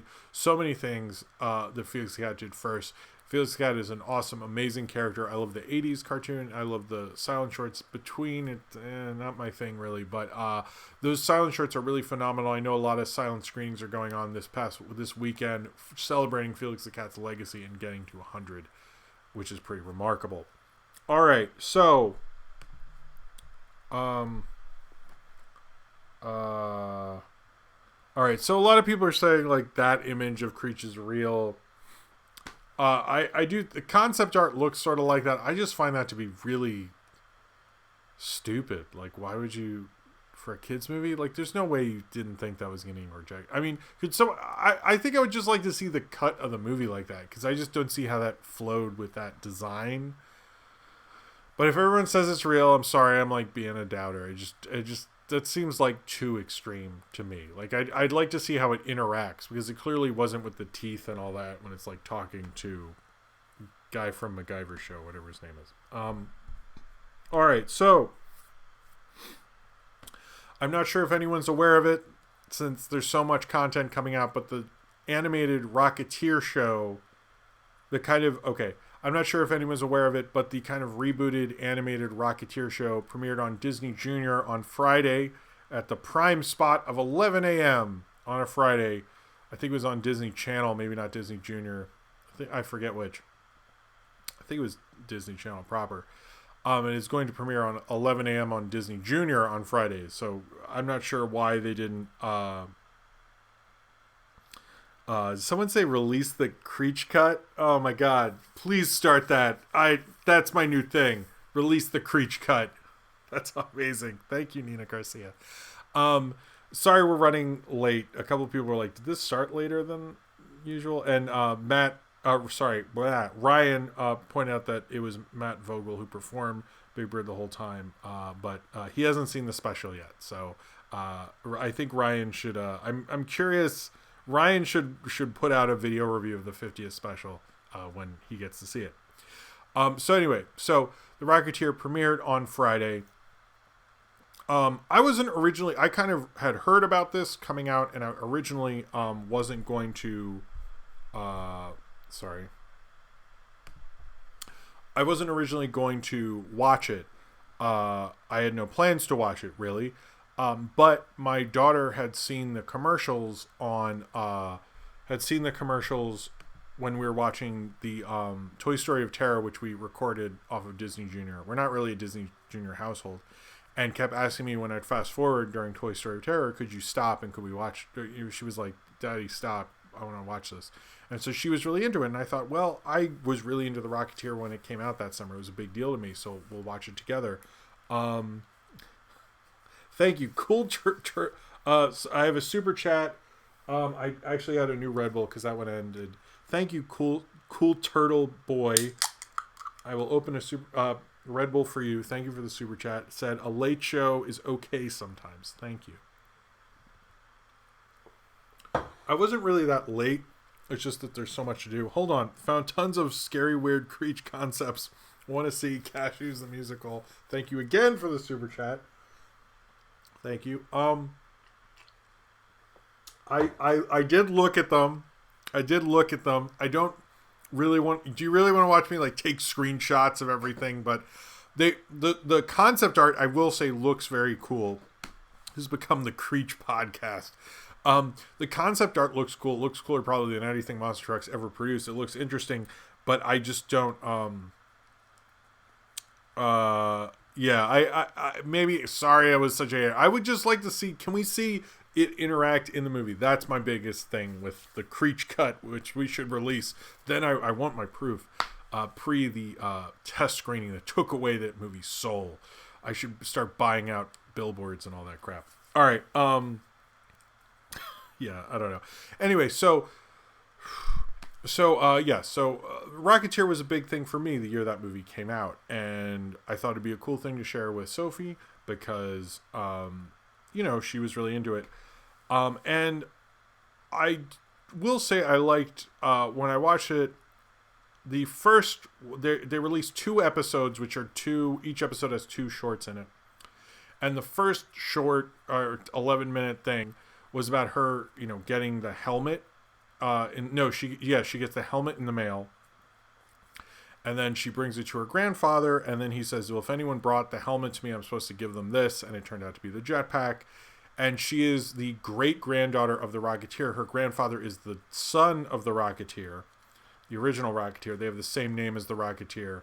And actually, the actor who played the Rocketeer in the 1990-91 film, or the film that came out by Joe Johnston, is the voice of her dad. Now, she is, I believe, I don't know her ethnicity. I would say African American. And I like the concept of it because the first one really, her dad is doing like an air show that is kind of like a World War II thing. They even reference like it's like an air show from the 40s, kids. And I'm like, kids now don't care, but okay. And they're really selling the 1940s thing and stuff like that. So if you're a fan of the original movie, the first episode I think is very made for you to sort of get into it. After that, they sort of completely abandon that, and it becomes like about her. The second episode is actually about her getting used to the jetpack and getting used to her getting used to being the Rocketeer. But it seems like the second episode they totally drop that completely. Sorry, itchy nose. They totally dropped that completely. My one thing with it is I do think, there aren't a lot of action shows for kids. It's not DC Superhero Girls. I don't think it's the animate cartoon community is not going to talk about the show at all. I'm probably the only one who's going to. I do like that it made a whole new character of it, but you could probably say, why is it even called The Rocketeer? Why didn't you just make a show called Jetpack Girl and just do that? And I would say you have a good point. It doesn't do anything like with its time period, much like the Rocketeer movie did with the 1940s. It could have done something like, hey, let's have it take place in the 90s or something. It is interesting how far removed she is from the original Rocketeer, whereas like the Rocketeer's son is a boomer. The girl's parents are obviously like Generation X, so she's like very far removed from it. And so I think that gives it some space and everything like that, which I thought was cool. But I generally think this is a good kid show. It sort of reminds me of the Muppet Babies reboot in that I don't really love it, but I think it's good for those kind of a bland kind of kid shows and stuff. It's trying to start off a whole rogues gallery of like these 2 characters, Laurel and Harley. I just got that joke. Fucking hell. Laurel and Hardy? Is it Laurel and Harley? That's Laurel. God damn it. That's so lame. Ugh. Anyway, so yeah, I think they're definitely pushing those 2 a lot. It looks like a fine show. It's basically like her grandfather and her friend and her doing trying to my nose is being weird. Sorry, trying to do things together and trying to solve these crimes and things like that. It's a fun kid show. I think of those kind of blander, like it doesn't have much to it. It's just a simple adventure thing. Of those on Disney Junior or Disney Channel, it's probably one of the better ones. But I don't of that ilk, I guess, sort of like Muppet Babies, where I'm like, yeah, this reboot's pretty good for that kind of a show, but it's not like a great show or anything. But Sophie's fairly into it. She really liked it. She kept rewatching the 2 episodes. So I don't think I'm ever going to do another review of this. I just kind of wanted to say, like, I am very much for how they did it and rebooted it and made it definitely its own thing. I just kind of question, like, why do that to the Rocketeer? Like, what's the point? What is your point with this? It seems like they're going to do other World War II kind of references in it. They haven't done that yet. They show clips of it, and I'm like, okay, so there's another episode or something like that with that, but we haven't seen that yet. But as of right now, I think, like, if you saw this on Disney Plus and we're like, oh, I'll watch an episode, just watch the pilot, and that's all you really need to do. Watch that first cartoon and then move on, because the rest is not for you. Very clearly not for me, and I like how it, like, is completely does that. It is a couple people or one person's asking, is it like Paw Patrol or McStuffins with a jetpack? It sort of is in that kind of a vein, and it just sort of doing its thing in that way. I don't know if it's a priority for them or anything like that. I do like that they brought the original actor back to play her dad, although he's only in that one first episode, and he plays like no like kind of fatherly role. She just saves him. The grandfather is kind of more of the bigger thing, and he's not voiced by that actor. But I think it's just, if you are into The Rocketeer, I recommend the pilot, and I recommend it for kids. But to be honest, like if it of the channel it's on, but I think I'd prefer like DC Superhero Girls if you're wanting a show for specifically an action show specifically for girls. But if you're wanting like any other kind of cartoon show, it'd probably be lower on the list. It's just like, it's good, you know, compared to like the other shows my daughter watches, it's a little better, but it doesn't like kind of have all the fun and doing funs with that kind of character that the original did. I kind of hope they have a little more fun with it, but clearly they are, because I missed the Laurel and Hardy reference. So maybe they're doing more stuff that I actually realized, despite calling it kind of simple and stuff like that. But it was kind of a fun 2-episode watch, and I hope for them for the best with it. I like sort of how they reinvented it. Okay. Sorry. All right. So, I feel like maybe nobody was into that. Sorry if that was lame. All right, so I'm going to do the 2 Infinity Train shorts, and then we'll do Patreon questions and regular questions, then we'll all go home. Or go, yeah, I am home. You know what I mean. I need some Red Bull. It's been a long day. All right. All right, so there are 2 more Infinity Train shorts that came out on Cartoon Network's website or app thing. There are two shorts called The Cross-Eyed Ducks Car and The Movie Theater Car. The Cross-Eyed Ducks Car, they obviously were in on.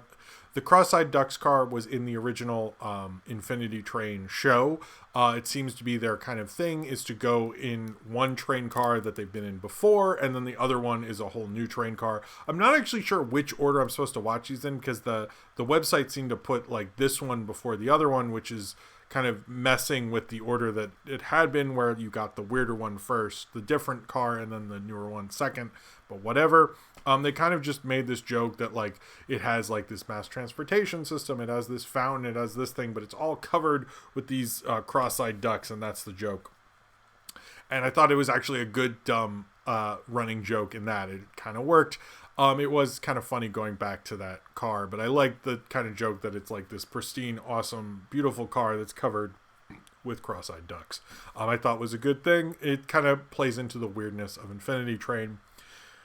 The second one kind of brings up, the second one was obviously my favorite because it's the movie theater car. It also brought up, they said that this is train number, I think it was 91XSD, which made me think that the number of these train documentaries mean absolutely nothing, because that doesn't make any sense at all. So I think those are just the numbers and names of the cars themselves, and not the actual documentaries, which is kind of what I thought.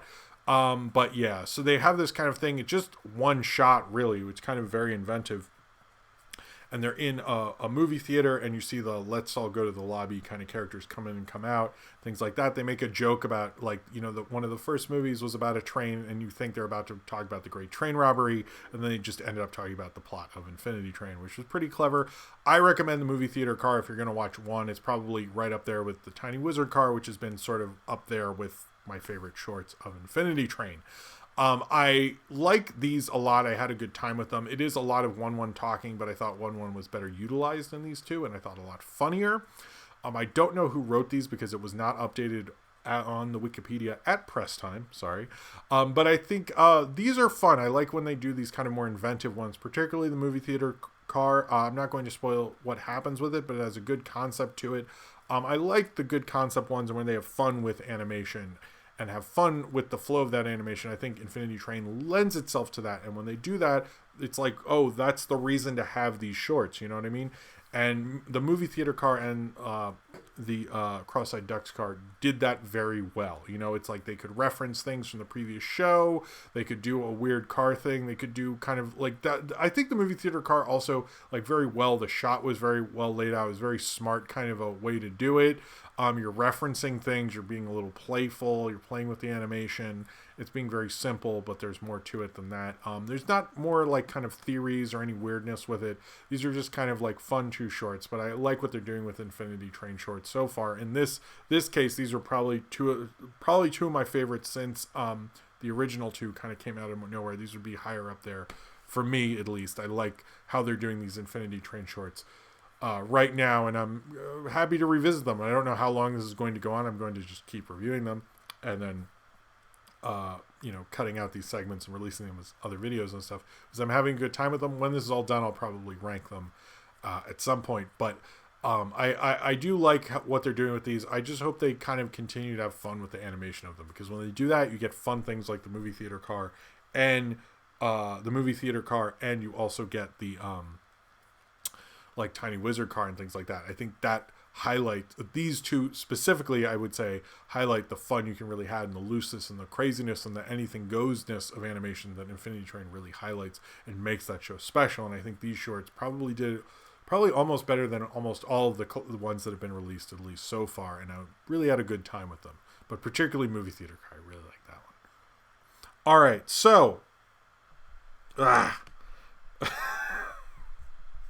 this is a weird one, I guess, this episode. I don't know. All right, so I'm going to do some Patreon questions, and we'll do regular questions. Wait till I get to the end of the Patreon questions, start doing the chat, and we'll do that, and then we'll get out of here. All right, from Sinram or Scott Green, who's a great channel. You should check it out. I don't know if anyone has, but please check out Sinram. He's on the side of my YouTube channel there. I've been friends with him for a long time. I've known him for forever. So, Scott Green, ignoring The Shining and The Shawshank Redemption, any favorite Stephen King adaptations? Miniseries count 2. Thanks for continuing to mention my videos. Your live streams are always a pleasure. Thank you very much, Sinram or Scott Green. Oh, that's a good point, Niji Kichu. Thank you. Niji Kichu is pretty much the moderator, I think. Anyway, so I would say Misery would be up there. Stand By Me, which I recently reviewed like 2 years ago, but feels recent, sort of. That one really stuck out to me. I like Christine. No one really likes Christine, but the more I've watched Christine, the more I like it. But I would say Misery, if we're not counting The Shining, Shawshank, I would say Misery is one that I know people talk about it, but I don't think people actually see it. So I do like Carrie, but it has been a long time for me seeing Carrie, and I would put that up there too. William Ellman, do you have any found footage horror recommendations that aren't Blair Witch Project or Paranormal Activity? I would recommend Nore the Curse, Lake Mungo, August Underground, and Creep. I would say the WNUF Halloween special. It's made to be like you recorded it, this Halloween special, off TV, and it was like haunted and there were murders involved. It's really cool. I was actually given it by the filmmaker on videotape, and it has this very creepy quality to it. It's like one of my favorite found footage films, because part of the thrill of it is you actually feel like you have found the footage, which is kind of one of my problems with found footage, is you don't get that feeling of, like, the idea is from the original Cannibal Holocaust, which is another great found footage film, is that part of the thrill of it is that you feel like you found the footage, which Blair Witch did with its ad campaign, and none of them have really done since then. But WNUF Halloween special does that very well, because they have commercials in it. They very much make it like you found this in a thrift store or something. Apparently they sold copies. They gave some away to the like Salvation Armies just so people could find them, could have that experience, and I love that. I think that's really cool. Yeah, so that would be WNUF Halloween special. I have also reviewed it. There is definitely a review there. Another question: Where is the worst, most depressing place you went to for vacation? Did I answer this already? I don't know. Mine would be Atlantic City or the Bahamas. P.S. Also, Greece is very overrated and boring in my opinion. Shots fired. Okay. I have been on vacations before. It's usually just like if I'm in the country, I really feel isolated and sort of bored. I don't particularly like going in the country for too long, because I'm like what am I doing here? And there's like one shop, and I'm like, oh my God, I just can't. I'm a city kid. I grew up outside of Baltimore. I moved to New York. I'm always going to be that kid. So it's hard for me when I leave those certain things. All right, so next up is the moderator themselves, Niji Kichu. A bit of context for my question. I recently saw a video of someone doing a review of an anime that has disappeared for 30 years with no screenshots or any presence online other than the review he did. He was able to find one copy of a VHS in the entire internet, worldwide, and borrowed it. This person then uses the VHS to make themselves a copy to review the anime and returns the VHS back to the owner. Now, the clips from the review, those will be the only way for everyone else to see said series without owning that VHS tape. So my question is, do you believe if someone who owns a piece of media, be it a movie or series forgotten by time, or it being the only copy, is it right to keep it themselves, or is it morally right for them to share it with the general public? Copyright law does not think about morals, but so I'll point that out. I actually do have a few movies in my collection that aren't publicly available, and I'm actually dealing with a relative of someone who, I can't really talk about this too much because I have to find a way to get it to them, but I'm talking with a relative of someone who was in that movie and trying to get them a copy of it. So I have dealt with that before, and oftentimes if like my dad's short, Violator on the Hook, got probably more watched on my YouTube channel. It's on there. It's still up. It's a great short. And that, because I had the copy, I had the rights permission to release that, I did. And if I find any other ancient things my relatives have made, I probably would release it as well. But it gets into a copyright issue. I would say you can try to release it slyly, but I think that's often hard to do. To release things slyly like that, it's just, you can get in a lot of trouble, and you don't really want to do that. All right, so next, I would just say you should feel morally obligated to do that. You can do that if you want, but just be careful when you're doing that. But I understand. I think you should, if you think more people should see it. That's understandable. All right, so next question from Will, whose last name I really do need to learn how to read at this point.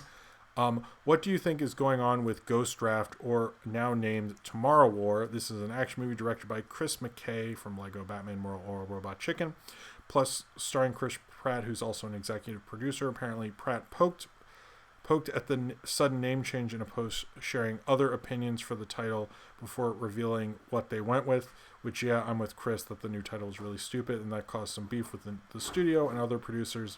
It is funny that calling them out at the changing movie's title to a more blender name got somebody pissed, but do you think there's much more mystery surrounding this movie that somebody would get serious upset at Pratt shenanigans? I mean, I think Ghost Draft sounds better, but it sounds a little too close to Ghost Protocol, so I sort of understand that. I do think that's a lamer name, and I've heard studios getting upset about things as stupid as that, so I believe it, and especially its stars doing things in interviews, so it's entirely believable, but I think that's sort of dumb, and I hope they're able to solve that problem. Chili Cap, thank you for the super chat. That's very appreciated. Thank you there. Hey, YouTube gave me free money to give. So, question, can you review the Ip Man movie series? Ip was the first master of Bruce Lee BTW. The only one I've done was the One Car Y did, which I forget the name of. I have reviewed that, but that's not, I get the impression that's not considered one. I should probably do more at some point. I will at some point. But if you, not to be a total whore, but I guess it is in the movie review vote. If you get something there, I would have to. But I would like to at some point. I'm not sure when I will, just because of scheduling and things like that. But I will consider it more, because I feel like I get this question a lot, not just from Chili Cap. So maybe I should consider it in the future. Probably should do Juwanna Mann first. But I will do that. But thank you for the support, Chili Cap. All right, so let's get through these questions, and we'll go from there. Oh, Cletus the Fetus question. I like that. All right. Question, based on what you've seen so far, what do you think of Neon Genesis Evangelion? Have you thought about doing a discussion video with Nolan after you finish the series? from Major Mekazawa. I kind of have had to stop watching it. I really liked it, and I had a lot of actually big emotional reactions to the show. It's more of a time thing, and doing a whole series, like it took me to do that Mighty Mouse review, it took me like months and months and months. And it's harder for me to do a show, really, just because of time and stuff.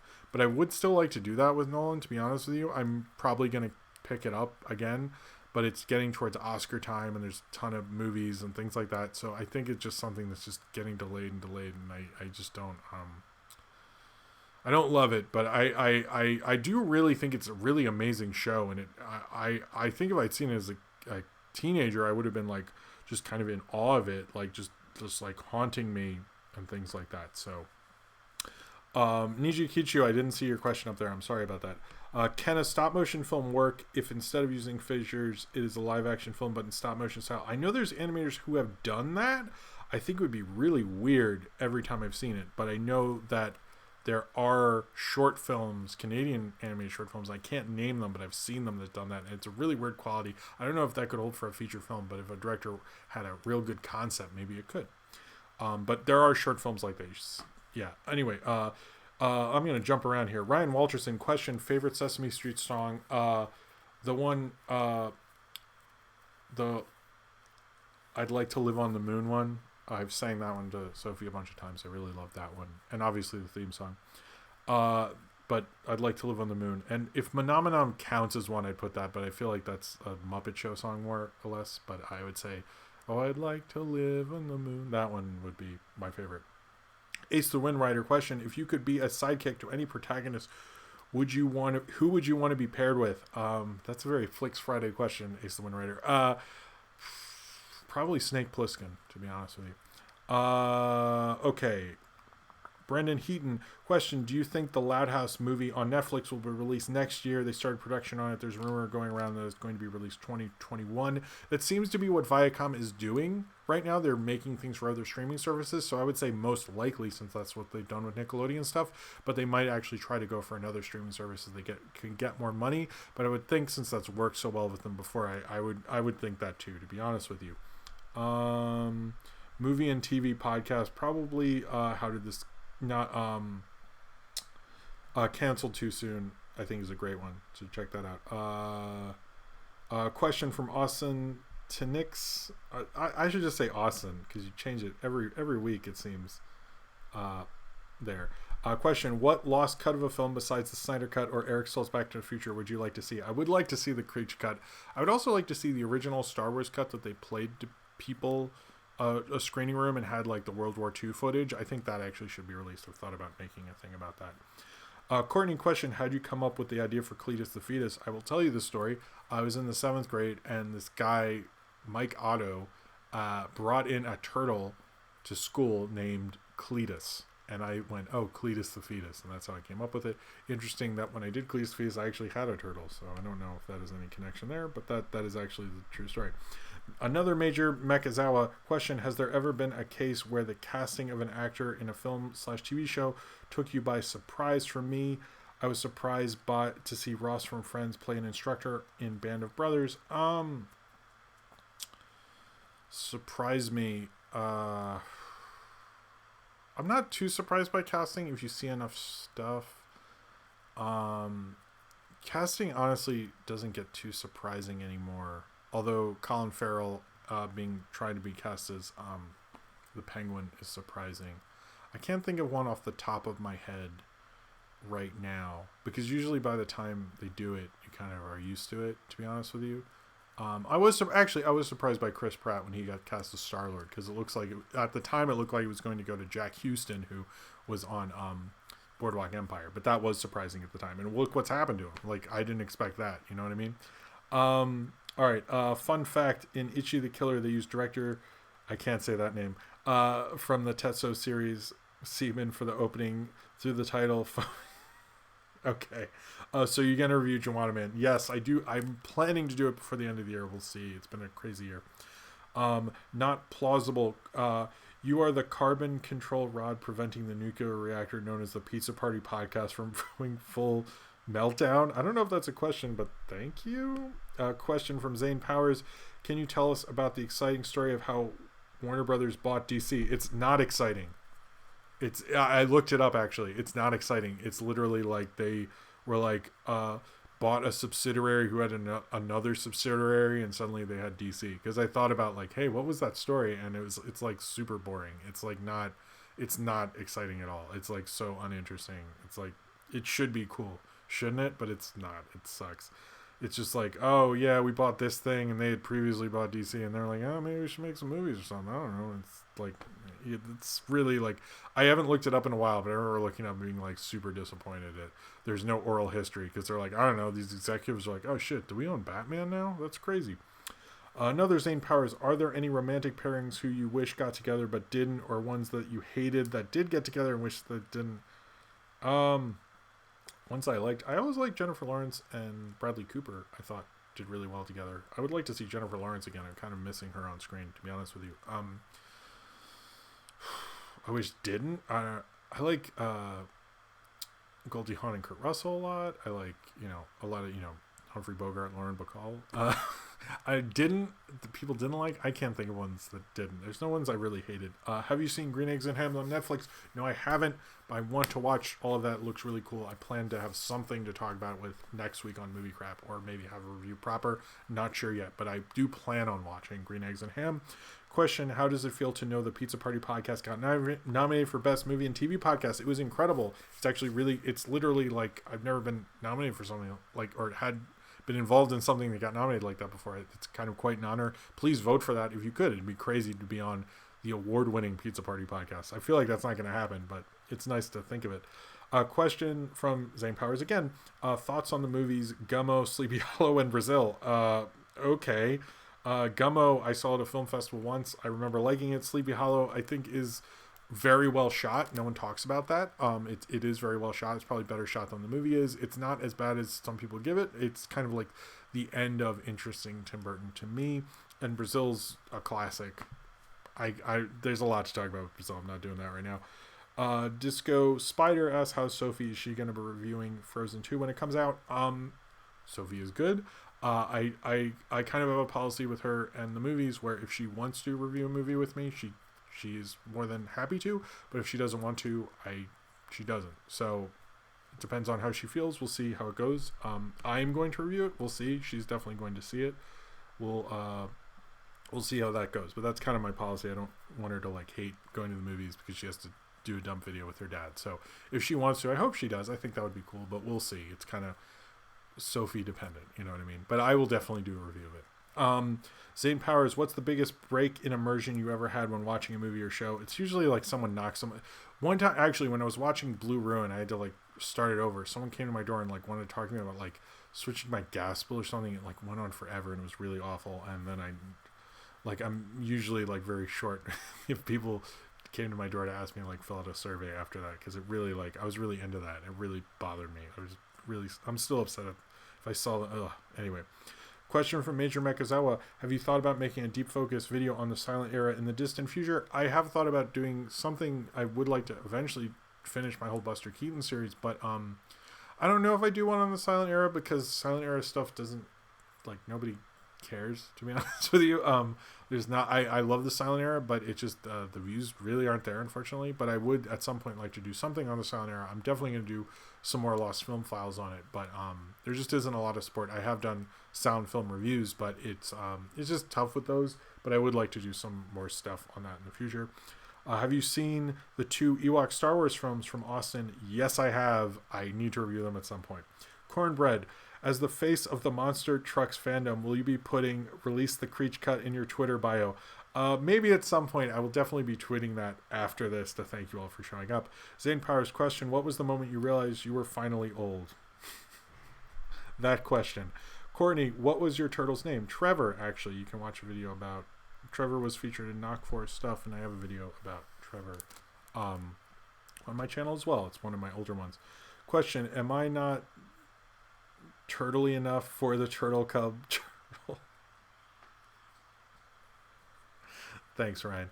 Not plausible. Any thoughts on the new World War II series that was announced? I think it's supposed to be a spiritual successor to the Pacific or Bands of Brothers. I have heard about that. That sounds cool. We'll see if it...